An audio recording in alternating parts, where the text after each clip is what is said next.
आपने देखा होगा पहले मुगलों ने, फिर अंग्रेजों ने और फिर देश के कुछ शक्तिशाली मुसलमान नेताओं ने हमेशा भारत को तोड़ने के सपने देखे और फिर भारत टूट भी गया।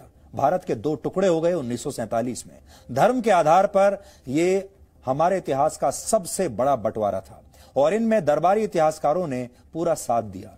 लोगों को जबरदस्ती ईसाई बनाने वाले अंग्रेजों का कभी विरोध नहीं किया गया। धर्म के नाम पर देश को बांटने वालों को सेक्युलर बना दिया गया।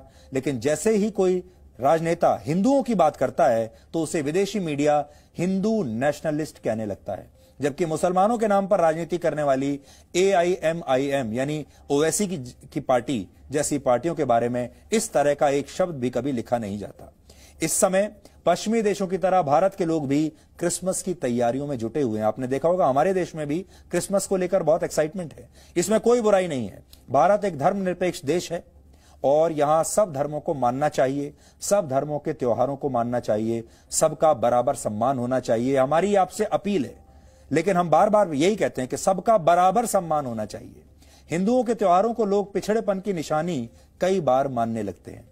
ईसाई मिशनरियों के नाम पर बने स्कूलों में अपने बच्चों का दाखिला कराने के लिए हमारे देश के मां बाप अक्सर परेशान रहते हैं, लाइन में लगते हैं, सिफारिशें करवाते हैं। इन स्कूलों में क्रिश्चियन तौर तरीकों से शिक्षाएं दी जाती हैं। इस पर किसी को कोई आपत्ति नहीं होती, उसे सब सेक्युलर कहते हैं। लेकिन अगर कोई स्कूल सनातन संस्कृति के हिसाब से बच्चों को पढ़ाता है तो उसे शक की निगाह से देखा जाता है, उसका विरोध होने लगता है और उस पर सांप्रदायिकता का ठप्पा लग जाता है। आप में से शायद बहुत कम लोगों को इस बात की जानकारी होगी कि जब 16वीं शताब्दी में पुर्तगालियों ने भारत के गोवा पर कब्जा किया था, तब वहां रहने वाले हिंदुओं का बड़े पैमाने पर उत्पीड़न हुआ। सरकारी दफ्तरों में किसी भी पद पर हिंदुओं को बैठाने पर पाबंदी थी। हिंदू ईसाई धर्म से जुड़े किसी प्रतीक चिन्ह को अपने पास नहीं रख सकते थे और न ही उसका निर्माण कर सकते थे। गांव में रहने वाले सभी हिंदू क्लर्क्स की जगह ईसाइयों की भर्ती कर दी गई थी। यहां तक कि किसी मुकदमे की सुनवाई के दौरान हिंदुओं को गवाह बनाए जाने पर भी रोक थी।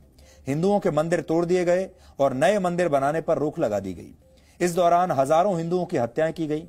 लेकिन फिर भी ये सब ना तो क्रिश्चियन स्कूलों में पढ़ाया जाता है, ना ही भारत में इतिहास की किताबों में इनका कोई जिक्र है। इससे आप अंदाजा लगा सकते हैं कि दरबारी इतिहासकार भारत को कैसा देश बनाना चाहते थे, कैसा समाज बनाना चाहते थे।